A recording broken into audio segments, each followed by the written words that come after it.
एक संदेश दे रहा हूं मैं आपको, पत्नी का चयन बहुत सावधानी से करना। जब भी शादी करो रूप रंग पे मत मरना, ध्यान रखना। ये रूप रंग वाले लुट जाते हैं अक्सर। दौलत पे मत मरना। जब भी शादी करो तो पत्नी का चयन बहुत सावधानी से करना, क्योंकि एक पत्नी यदि सही आ जाए तो जिंदगी के 60% दुखों से हमें बचा लिया करती है, और पत्नी गलत आ गई तो 60% जिंदगी बर्बाद हो जाया करती है। कलह में जीवन हो जाता है, अशांति में जीवन हो जाता है। एक कलिहारी बहू घर में आ गई, पूरे घर को नरक बनने में ज्यादा देर। 60% हाथ हमारी खुशियों में पत्नी का होता है, ध्यान रखना। और एक बात और ध्यान रखना, पत्नी खराब हो तो 60% जिंदगी बर्बाद होती है, और यदि दोस्त खराब हो तो 80% जीवन हमारा बर्बाद हो जाया करता है। दोस्त भी सावधानी से बनाओ। पत्नी से ज्यादा सावधानी दोस्तों में रखना, क्योंकि एक गलत दोस्त मिल जाए तो वह पत्नी का जीवन भी दुखी करता है, बच्चों का जीवन भी दुखी करता है, और परिवार का जीवन भी दुखी। दोस्ती में सावधानी रखो। महिलाओं का आधा घर बर्बाद ये पड़ोसने कराती है, ध्यान रखना, कोई और नहीं कराता है। जो सहेलियां हैं ना, वो अपने ससुराल की बातें बताती हैं, मेरे घर में ऐसा होता, मेरे घर में वैसा होता, मेरा पति ऐसा, मेरी सास ऐसी। अच्छा, मेरी तो ऐसी नहीं। अक्षरी महाभारत प्रस्तुत करता गोदरेज, ध्यान रखिए। लड़ाइयां शुरू हो जाती हैं। ज्यादा मत लगो पड़ोसियों की बातों में, पड़ोसी तुम्हारा घर उजाड़ने को तैयार बैठा हुआ है। ध्यान, दोस्ती संभाल के करना। पत्नी बचाती है हमें।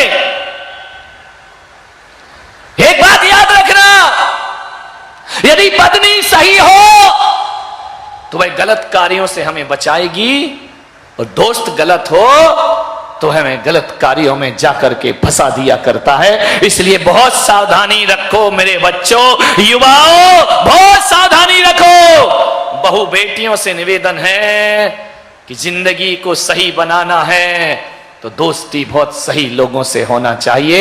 गलत लोगों से की गई दोस्ती जिंदगी, ध्यान रखना, यदि अच्छा और सच्चा दोस्त ना मिले तो बिना दोस्त की जिंदगी गुजार लेना, लेकिन गलत आदमी को कभी दोस्त मत बनाना। और फिर भी दोस्त बनाने का मन करे और सच्चा दोस्त ना मिले तो मेरे परमात्मा को अपना दोस्त बना लेना, तुम्हारी जिंदगी खुशहाल हो जाएगी। संतों से दोस्ती कर लेना, भगवान से दोस्ती कर लेना, धर्म से दोस्ती कर लेना, लेकिन जिंदगी में कभी गलत आदमी की संगति मत करना, ध्यान रखना। हर कोई चाहता है कि एक वफादार दोस्त मिलना चाहिए। कौन है जो ये चाहता है कि मुझे धोखेबाज दोस्त मिले? वफादार चाहते ना, ईमानदार दोस्त मिलना चाहिए। लेकिन आप किसमें ईमानदारी ढूंढोगे?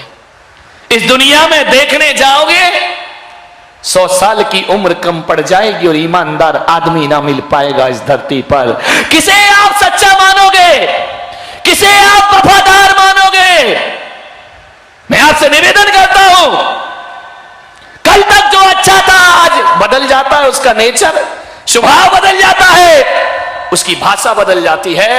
कल तक जो ऐसा लगता है कि बिल्कुल अपना हमदर्द है और थोड़ी सी ठेस पहुंच जाए ईगो पर तो वही हमदर्द हमारा दुश्मन बन करके खड़ा हो जाया करता। किस पर विश्वास करें हम? ध्यान रखें, किस पर करेंगे आप विश्वास? बेटा पड़ोसी बन जाता है कब, मां बाप को पता ही नहीं चलता है। भाई बहन के रिश्ते बदल जाते हैं, मां बेटे के रिश्ते बदल जाते हैं, पड़ोस के रिश्ते बदल जाते हैं। किस पर भरोसा करेंगे आप? किसे समझेंगे अपना ईमानदार दोस्त? किसे समझेंगे अपना वफादार दोस्त? मैं पुलक सागर कहता हूं कि 100 साल की जिंदगी कम पड़ जाएगी पर ईमानदार दोस्त ना तलाश पाओगे इस धरती पर। इसलिए आओ आज एक ऐसा काम करें कि ईमानदार दोस्त को ढूंढने में समय बर्बाद करने से अच्छा अपन किसी के ईमानदार दोस्त बन जाए, जिंदगी अपने आप सही पटरी पर आ जाएगी। दूसरों में ईमानदारी मत खोजो, खुद ईमानदार बनने का प्रयास करो, खुद वफादार दोस्त बनने का प्रयास करिए।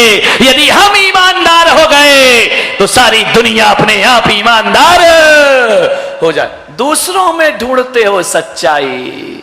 अभी मैंने पूछा ना कैसा दोस्त चाहिए, बोले सच्चा दोस्त चाहिए। सच्चा दोस्त मत ढूंढो, सच्चा दोस्त बनने की साधना प्रारंभ कर दीजिए, सच्चा दोस्त बनना प्रारंभ कर दीजिए। यदि आप सच्चे हैं तो दोस्त भी सच्चा मिलेगा, ध्यान रखिए। खुद बनो, दूसरों में ईमानदारी ढूंढने से पहले यह देखना कि हमारे भीतर उसके प्रति